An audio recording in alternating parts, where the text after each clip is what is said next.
Hello. तो ये paper है BA first year second semester 2024 political science का। पेपर का नाम है पॉलिटिकल थियरी एंड कॉन्सेप्ट, यानी राजनीतिक सिद्धांत और अवधारणाएं।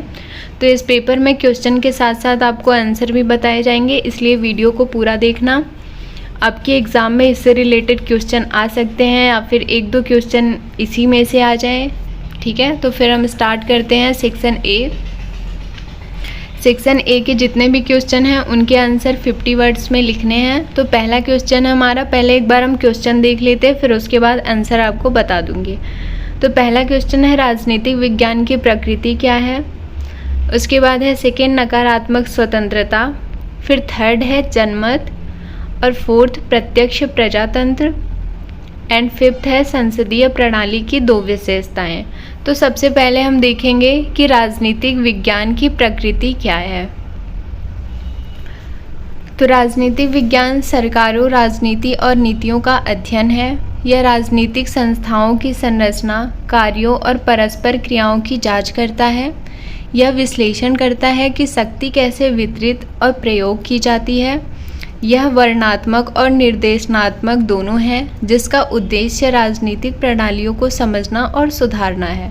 तो ये थी राजनीति विज्ञान की प्रकृति। उसके बाद सेकंड क्वेश्चन था कि नकारात्मक स्वतंत्रता क्या है। ठीक है, तो उत्तर है इसका, नकारात्मक स्वतंत्रता बाहरी बाधाओं या अवरोधों की अनुपस्थिति को संदर्भित करती है, जो किसी व्यक्ति की स्वतंत्रता को सीमित करते हैं। यह दूसरों द्वारा हस्तक्षेप की अनुपस्थिति पर केंद्रित है, जिससे व्यक्तियों को बिना किसी रोक टोक के अपनी इच्छा के अनुसार कार्य करने की अनुमति मिलती है।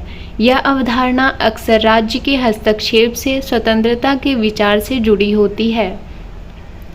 उसके बाद तीसरा प्रश्न था कि जनमत क्या है। तो जनमत विभिन्न मुद्दों पर जनता के सामूहिक दृष्टिकोण, विश्वास और विचारों को संदर्भित करता है। यह मीडिया, शिक्षा और सामाजिक अंतःक्रियाओं जैसे कारकों द्वारा आकार दिया जाता है। जनमत राजनीतिक निर्णयों और नीतियों को प्रभावित करता है, क्योंकि सरकारें अक्सर सार्वजनिक भावना के साथ संरेखित होने या प्रतिक्रिया देने का प्रयास करती हैं। उसके बाद चौथा प्रश्न था हमारा कि प्रत्यक्ष प्रजातंत्र क्या है। तो प्रत्यक्ष प्रजातंत्र शासन का एक रूप है, जहां नागरिक सीधे निर्णय लेने की प्रक्रियाओं में भाग लेते हैं। प्रतिनिधियों को चुनने के बजाय लोग कानूनों, नीतियों और अन्य मुद्दों पर मतदान करते हैं। यह प्रणाली जनमत संग्रह, पहल और रिकॉल द्वारा विशेषित है, जिससे नागरिकों को शासन पर अधिक तत्काल प्रभाव डालने की अनुमति मिलती है। उसके बाद पांचवा प्रश्न था कि संसदीय प्रणाली की दो विशेषताएं। तो पहली विशेषता है कि कार्यकारी उत्तरदायित्व। कार्यकारी शाखा विधायिका के प्रति जवाबदेह है, जिसमें सरकार के मुखिया यानी प्रधानमंत्री विधायिका के सदस्य होते हैं और इसके प्रति जवाबदेह होते हैं। सेकंड है सामूहिक जिम्मेदारी। कैबिनेट विधायिका के प्रति अपने कार्यों और नीतियों के लिए सामूहिक रूप से जिम्मेदार है, जिसका अर्थ है कि सभी मंत्री सरकार द्वारा लिए गए निर्णयों के लिए संयुक्त रूप से जवाबदेह होते हैं। उसके बाद छठवां क्वेश्चन है वर्ग संघर्ष सिद्धांत। वर्ग संघर्ष सिद्धांत क्या है। तो वर्ग संघर्ष सिद्धांत मुख्य रूप से मार्क्सवाद से जुड़ा हुआ है। यह मानता है कि समाज विभिन्न वर्गों में विभाजित है, जिनके हितों में टकराव है। यह सिद्धांत बताता है कि इतिहास उन वर्गों के बीच संघर्ष से चिन्हित है, विशेष रूप से बुजुर्गों यानी उत्पादन के साधनों के मालिक जो होते हैं, और सर्वहारा यानी कि जो कामकाजी वर्ग होते हैं, उनके बीच यह संघर्ष ऐतिहासिक परिवर्तन और सामाजिक विकास के पीछे की प्रेरक शक्ति के रूप में देखा जाता है। उसके बाद सातवां क्वेश्चन है कि दबाव समूह क्या है, और आठवां राजनीतिक दल के कार्य। उसके बाद नौवां है कि समानता का अर्थ क्या है, और 10वां सामाजिक न्याय की अवधारणा। तो ये सारे प्रश्न हम साथ में देख लेते हैं इसके उत्तर। दबाव समूह क्या है। तो दबाव समूह वे संगठन हैं जो सीधे राजनीतिक शक्ति की मांग किए बिना सरकारी नीतियों और निर्णयों को प्रभावित करने का प्रयास करते हैं। वे विशिष्ट हितों या कारणों का प्रतिनिधित्व करते हैं और अपने लक्ष्यों को प्राप्त करने के लिए विभिन्न रणनीतियों का प्रयोग करते हैं, जैसे कि पैरवी, विरोध प्रदर्शन और मीडिया अभियान। दबाव समूह लोकतांत्रिक समाजों में महत्वपूर्ण भूमिका निभाते हैं। उसके बाद है राजनीतिक दल के महत्वपूर्ण कार्य। ठीक है, राजनीतिक दल के जो कार्य हैं वो, तो राजनीतिक दल लोकतांत्रिक प्रणाली में कई महत्वपूर्ण कार्य करते हैं। वे समाज के विभिन्न समूहों के हितों को एकत्रित और व्यक्त करते हैं, राजनीतिक भागीदारी के लिए एक मंच प्रदान करते हैं और सरकार पर नियंत्रण पाने के लिए चुनाव लड़ते हैं। दल सरकारों के गठन और समर्थन में भी ये मदद करते हैं और सार्वजनिक नीति को आकार देने में महत्वपूर्ण भूमिका निभाते हैं। उसके बाद 9वां क्वेश्चन है कि समानता का क्या अर्थ है। तो समानता का अर्थ है स्थिति, अधिकारों और अवसरों में समानता की स्थिति। इसमें सामाजिक, आर्थिक और राजनीतिक समानता सहित विभिन्न आयाम शामिल हैं। समानता की अवधारणा लोकतांत्रिक विचारधाराओं के केंद्र में है, जो इस बात पर जोर देती है कि सभी व्यक्तियों के साथ निष्पक्ष व्यवहार किया जाना चाहिए और उन्हें संसाधनों और अवसरों तक समान पहुंच होनी चाहिए। ठीक है, उसके बाद लास्ट है सामाजिक न्याय क्या है। सामाजिक न्याय समाज के भीतर धन, अवसरों और विशेष अधिकारों के निष्पक्ष और न्यायसंगत वितरण को संदर्भित करता है। इसका उद्देश्य असमानता और भेदभाव के मुद्दों को संबोधित करना है। यह सुनिश्चित करना कि सभी व्यक्तियों को समान अधिकार और अवसर प्राप्त हो। सामाजिक न्याय में असमानताओं को कम करने और हाशिए के समूहों के अधिकारों की रक्षा करने वाली नीतियों और प्रथाओं के माध्यम से एक अधिक न्यायसंगत समाज को बढ़ावा देना शामिल है।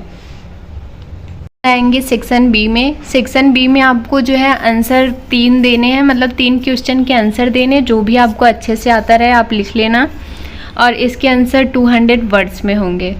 तो पहला क्वेश्चन है, पहले हम क्वेश्चन देख लेंगे, उसके बाद आंसर आपको लाइन वाइज बता दे रही हूँ। तो पहला क्वेश्चन है राजनीति विज्ञान के क्षेत्र की विवेचना कीजिए। सेकंड क्वेश्चन है उदारवाद की मुख्य विशेषताओं की विवेचना कीजिए। थर्ड है राज्य की उत्पत्ति के विकासवादी सिद्धांत की विवेचना कीजिए।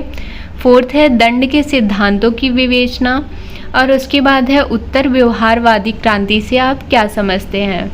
ठीक है, तो पहले क्वेश्चन का आंसर है राजनीति विज्ञान के क्षेत्र की विवेचना। तो राजनीति विज्ञान सरकारों, राजनीति और नीतियों का अध्ययन है। इसमें राजनीतिक सिद्धांत, अंतर्राष्ट्रीय संबंध, तुलनात्मक राजनीति और सार्वजनिक प्रशासन जैसे विभिन्न पहलू शामिल हैं। राजनीति विज्ञान के क्षेत्र में राजनीतिक संस्थाओं, व्यवहारों और प्रक्रियाओं को समझना शामिल है। साथ ही साथ समाज पर राजनीतिक निर्णयों के प्रभाव का विश्लेषण करना भी शामिल है। उसके बाद नेक्स्ट क्वेश्चन था कि उदारवाद की मुख्य विशेषताओं की विवेचना कीजिए। तो उदारवाद एक राजनीतिक विचारधारा है जो व्यक्तिगत स्वतंत्रता, समानता और व्यक्तिगत अधिकारों की सुरक्षा पर जोर देती है। उदारवाद की मुख्य विशेषता में शामिल है जैसे व्यक्तिगत अधिकारों और स्वतंत्रता पर जोर, लोकतांत्रिक शासन और कानून के शासन के लिए समर्थन, मुक्त बाजारों और अर्थव्यवस्था में सीमित सरकारी हस्तक्षेप की वकालत, सामाजिक सहिष्णुता और विविधता को बढ़ावा देना, संवैधानिकता और शक्ति पर नियंत्रण के महत्व पर विश्वास। उसके बाद अगला क्वेश्चन था कि राज्य की उत्पत्ति के विकासवादी सिद्धांत की विवेचना कीजिए। तो राज्य की उत्पत्ति के विकासवादी सिद्धांत का तर्क है कि राज्य समय के साथ धीरे धीरे विकसित हुआ। यह सिद्धांत सुझाव देता है कि राज्य परिवार और कबीले के समूहों से उभरा जो अधिक जटिल सामाजिक संगठनों में विकसित हुआ। इस विकास में प्रमुख चरणों में परिवार, जनजाति, अंततः राज्य शामिल है। यह सिद्धांत राज्य के धीरे धीरे और प्राकृतिक विकास पर जोर देता है। उसके बाद था कि दंड के सिद्धांतों की विवेचना कीजिए। तो दंड के सिद्धांत दार्शनिक और कानूनी ढांचे हैं जो अपराध करने वाले व्यक्तियों को दंडित करने के उद्देश्य को उचित और व्याख्या करते हैं। मुख्य सिद्धांतों में शामिल है जैसे कि प्रतिरोध, उद्देश्य अपराधी और दूसरों को भविष्य में समान अपराध करने से रोकना, प्रतिशोध, दंड गलत काम के लिए बदला या प्रतिशोध के रूप में उचित है। पुनर्वास उद्देश्य अपराधी को सुधारना और उन्हें समाज में पुनः एकीकरण के लिए तैयार करना। उसके बाद है अक्षमता, उद्देश्य अपराधी को समुदाय से हटाकर समाज की रक्षा करना। तो ये थे दंड के सिद्धांत। के बाद क्वेश्चन पूछा था कि उत्तर व्यवहारवादी क्रांति से आप क्या समझते हैं। तो उत्तर व्यवहारवादी राजनीति विज्ञान में व्यवहारवादी आंदोलन के खिलाफ एक प्रतिक्रिया है जो राजनीतिक घटनाओं का अध्ययन करने के लिए अनुभवजन्य और मात्रात्मक तरीकों पर केंद्रित था। उत्तर व्यवहारवाद की सीमाओं की आलोचना के रूप में उभरा, जो राजनीति को समझने के लिए एक अधिक सूक्ष्म और व्याख्यानात्मक दृष्टिकोण की वकालत करता है। यह राजनीतिक विश्लेषण में मूल्यों, नैतिकता और गुणात्मक तरीकों के महत्व पर जोर देता है, राजनीतिक घटनाओं की अधिक व्यापक समझ प्रदान करने का प्रयास करता है। उसके बाद अगला क्वेश्चन था कि राजनीतिक सहभागिता का क्या अर्थ है। तो राजनीतिक सहभागिता यानी कि राजनीतिक भागीदारी एक स्वस्थ लोकतंत्र के लिए महत्वपूर्ण है, क्योंकि यह नागरिकों को अपनी राय व्यक्त करने और नीति निर्णयों को प्रभावित करने की अनुमति देती है। राजनीतिक भागीदारी को प्रभावित करने वाले कारक को व्यापक रूप से व्यक्तिगत और प्रणालीगत कारकों में वर्गीकृत किया जा सकता है। व्यक्तिगत कारकों में जैसे सामाजिक आर्थिक स्थिति, शिक्षा स्तर और राजनीतिक जागरूकता शामिल है, और प्रणालीगत कारकों में जैसे राजनीतिक प्रणाली, संस्थागत ढांचा और सांस्कृतिक मानदंड को शामिल किया गया है। उसके बाद का क्वेश्चन है कि राजनीतिक दल और दबाव समूह में अंतर स्पष्ट कीजिए और धर्मनिरपेक्षता क्या है। ठीक है, तो इसका आंसर देख लेते हैं हम।